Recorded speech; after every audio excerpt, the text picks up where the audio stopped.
Harry Potter and Hermione Granger are evil, or at the very least, extremely, extremely stupid. They played the perfect con throughout the stories to position themselves for the ultimate personal gain. You might be thinking, no, they're not evil. I've read the stories. I've watched the movies. Look, I'm going to show you exactly how they conned you and why they're evil. They're either evil masterminds or total idiots. There's no other option. But hey, you decide by the end. Now, it isn't obvious on the surface why they are this way, so we're going to look at several different pieces of evidence that definitely show a serious dark side to these two characters. Now, you might be saying, hey, wait, why isn't Ron also evil? It's Ron. It's Ron. The only smart thing he does is play chess, and even that might be a fluke. Okay, so what are those pieces of evidence? The first big one we have to cover, because it just seems so obvious, is the time turner situation. I know J.K. Rowling has conveniently destroyed all of them in her world because they're totally overpowered, but there's something very important here that changes everything. You might be thinking, hey, they had the power of time in that moment, so I know exactly what they did wrong here. They ignored all the tragedies and death, just like Harry's parents, or even the deaths of countless others. They should have ignored the extremely strict rules of using a time turner that somehow ended up in the hands of a 13-year-old, and they should have gone back in time and saved Harry's parents, or gone back further and subdued Voldemort in his childhood, or maybe just prevented him from being born. Now, I am glad that you're trying to see through these two devious characters' hero facades, but they actually weren't able to do that. What isn't said in the movies is that the charms placed on the time turners could only go back into time 5 hours. So while it's obvious to us that they should have gone way back into the past and prevented one of the greatest villains of all time from gaining power, they couldn't. But what could they have done that is equally obvious and borderline evil, if not entirely stupid, is instead of just saving Buckbeak and Sirius Black, they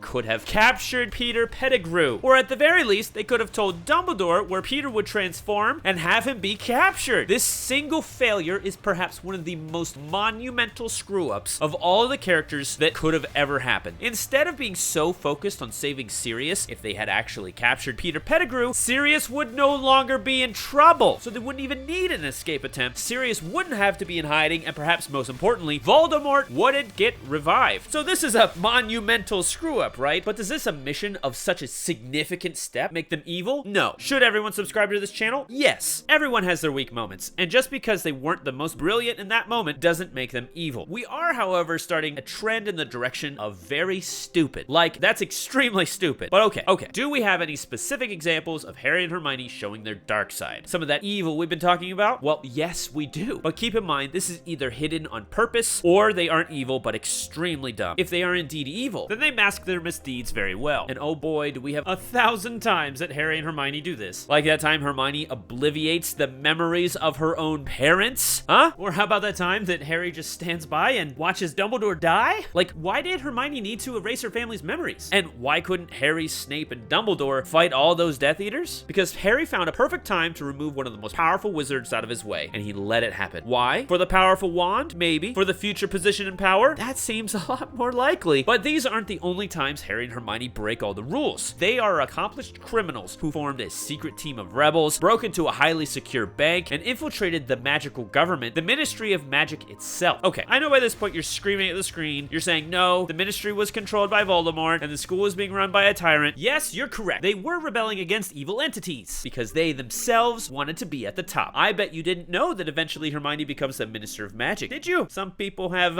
ambition. Okay.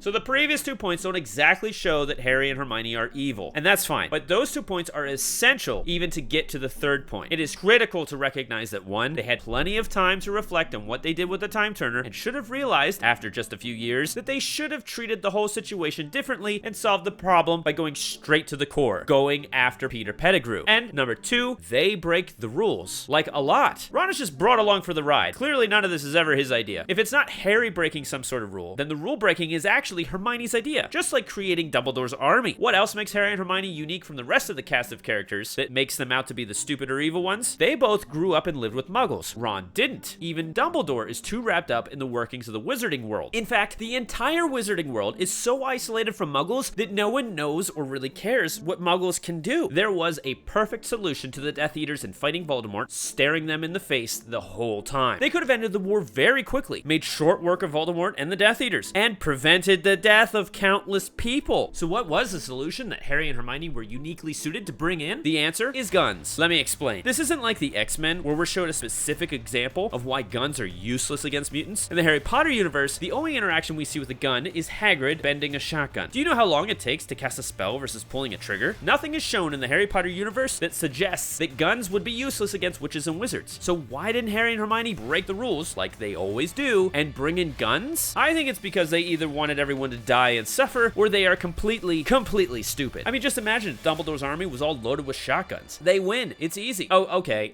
I get it. Maybe we don't want to be lethal like the bad guys. I get it. We want to be humane and capture our foes and then send them to Azkaban where they're tortured. I mean imprisoned for life. If only there was another solution that wasn't lethal that could also just as easily end the reign of terror from Voldemort and his murderous rampage. Is there anything in the Harry Potter universe that we've seen that could single-handedly stop all the evil baddies? Why yes there is. Oh, and once again, it would take the clever brains from Harry or Hermione to come up with the plan. Why? Because they could combine a muggle technology with a wizard one. So, what's the solution? Love potions. It is probably the most dangerous potion in this room.